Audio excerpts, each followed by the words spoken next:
शिमला के घने जंगलों के बीच बने सेंट मैरी स्कूल में खामोशी छाई हुई थी।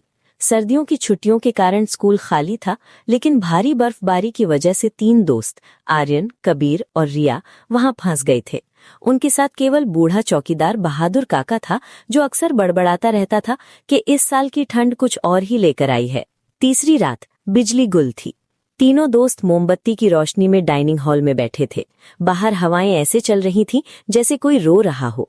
तभी कबीर को टॉयलेट जाने की जरूरत महसूस हुई। मैं बस 2 मिनट में आया, कबीर ने कहा और टॉर्च लेकर अंधेरे गलियारे में चला गया। आर्यन और रिया बातें करते रहे। 5 मिनट बीते, फिर 10 मिनट। कबीर वापस नहीं आया। ये इतना टाइम क्यों लगा रहा है? रिया ने घबराहट में घड़ी देखी। शायद डर गया होगा, मैं देखता हूँ। आर्यन उठा। जैसे ही वे दोनों गलियारे में निकले, उन्हें कबीर की टॉर्च जमीन पर पड़ी मिली। वो ऑन थी और उसकी रोशनी दीवार पर एक अजीब सी परछाई बना रही थी, लेकिन कबीर वहां नहीं था। कबीर, मजाक मत कर, बाहर आ जा, आर्यन चिल्लाया। दीवार के अंदर से कबीर की दबी हुई चीख सुनाई दी। बचाओ आर्यन, मुझे ये खींच रहे हैं, बचाओ। आर्यन और रिया के रोंगटे खड़े हो गए। आवाज ईंटों के पीछे से आ रही थी। अगले ही पल पूरी दीवार पर जैसे काली फफूंद फैलने लगी और वहां एक धुंधला सा रास्ता बन गया।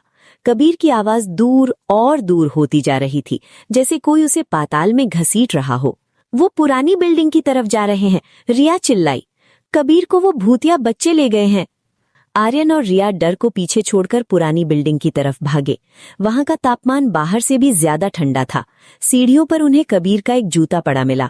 जब भी ऊपर वाली मंजिल के शापित क्लासरूम में पहुंचे तो उन्होंने जो देखा उससे उनका खून जम गया।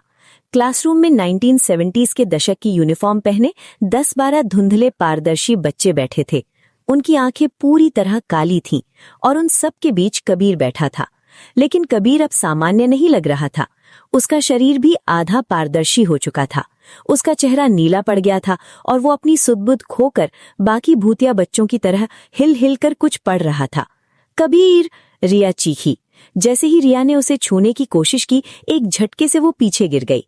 एक भूतिया लड़की जिसका चेहरा गुस्से से विकृत था, सामने आ गई। इसे मत छुओ, उसने भारी आवाज में कहा। अब ये हमारा दोस्त है, ये हमारे साथ ही रहेगा हमेशा के लिए।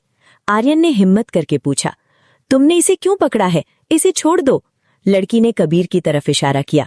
कबीर का निचला धड़ पूरी तरह गायब हो चुका था। हम अकेले हैं, हमें खेलने के लिए कोई चाहिए। अगर सुबह की पहली किरण से पहले ये यहाँ से नहीं गया तो ये पूरी तरह हम जैसा बन जाएगा। फिर ये कभी अपने घर नहीं जा पाएगा। कबीर ने धीरे से सिर उठाया। उसकी आंखों से आंसू नहीं, खून के आंसू निकल रहे थे। आर्यन, मुझे ठंड लग रही है, मुझे घर जाना है, वो बहुत धीमी आवाज में बोला। रिया समझ गई कि जबरदस्ती करने से कबीर मर जाएगा। उसने हाथ जोड़ लिए। हम जानते हैं तुम लोग बुरे नहीं हो, तुम लोग भी तो घर जाना चाहते थे ना 50 साल पहले। तुम लोग इस स्कूल में कैद हो। अगर हम तुम्हें आजाद कर दें तो क्या तुम कबीर को छोड़ दोगे? भूतिया बच्चों की काली आंखों में एक चमक आई। आजादी? उन्होंने पूछा। हमें लगता है स्कूल अभी खत्म नहीं हुआ, छुट्टी की घंटी नहीं बजी। हम वो घंटी बजाएंगे, आर्यन चिल्लाया। अगर हमने घंटी बजा दी तो तुम सबको कबीर को छोड़ना होगा। भूतिया लड़की ने कबीर की तरफ देखा, जो अब और भी धुंधला होता जा रहा था। ठीक है, लेकिन तुम्हारे पास सिर्फ 15 मिनट हैं। अगर 12 बजे तक घंटी नहीं बजी तो कबीर हमेशा के लिए इस दीवार का हिस्सा बन जाएगा। आर्यन और रिया तूफान में बाहर निकले और घंटाघर क्लॉक टावर की तरफ दौड़े। बर्फ इतनी ज्यादा थी कि उनके पैर भंस रहे थे। समय कम था। जल्दी करो रिया, आर्यन चिल्लाया। वे रेंगते हुए जर्जर सीढ़ियों पर चढ़े। ऊपर बर्फीली हवाएं उन्हें गिराने की कोशिश कर रही थी। बड़ी पीतल की घंटी सामने थी, लेकिन वो जंजीरों और बर्फ से पूरी तरह जाम थी। 11:58 हो गए हैं, रिया ने घड़ी देखकर चीखा। आर्यन ने एक लोहे की रॉड उठाई और बर्फ तोड़ने लगा। रिया ने जंजीर खींची। उनके हाथ छिल गए, खून बहने लगा, लेकिन घंटी हिली तक नहीं। उधर क्लासरूम में कबीर का चेहरा अब गायब होने लगा था। भूतिया बच्चे उसे घेर कर खड़े हो गए थे, उसे अपनी दुनिया में खींचने के लिए। नहीं नहीं, आर्यन रोने लगा। हिलो हिलो इसे। तभी आर्यन को एक विचार आया। उसने रिया से कहा, अपना पूरा वजन जंजीर पर डाल दो। दोनों ने एक साथ छलांग लगाकर जंजीर को पकड़ा और नीचे लटक गए। एक पल के लिए कुछ नहीं हुआ। फिर कड़ कड़ कड़ की आवाज आई। जंग और बर्फ टूटी। ठीक 12 बजे घंटी की गूंज इतनी तेज थी कि पूरी इमारत कांप उठी। जैसे ही घंटी की आवाज क्लासरूम तक पहुंची, एक तेज आंधी आई। भूतिया बच्चे जो कबीर को पकड़ने वाले थे अचानक रुक गए। उनके काले चेहरे अब साफ और मासूम हो गए। उनके चेहरे पर मुस्कान आ गई। घंटी बज गई, छुट्टी हो गई, वे चिल्लाए। धीरे धीरे वे सब सुनहरी धूल बनकर हवा में उड़ने लगे। और कबीर? जैसे ही आखिरी भूत गायब हुआ, कबीर जमीन पर गिर पड़ा।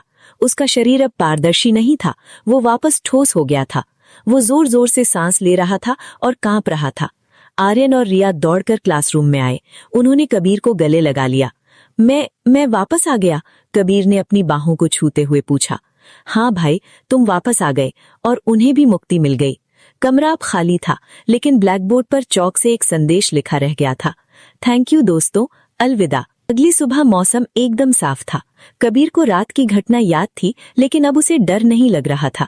उसे बस इतना याद था कि उन बच्चों का दर्द कितना गहरा था। भूतों का आतंक खत्म हो चुका था, लेकिन उस खौफनाक रात और कबीर के गायब होने की याद उन्हें हमेशा एक साथ जोड़े रखने वाली थी। सभी को राम राम। अगर आप भी अपना नाम वीडियो में लाना चाहते हैं तो कमेंट में अपना नाम लिखिए और चैनल को सब्सक्राइब कीजिए।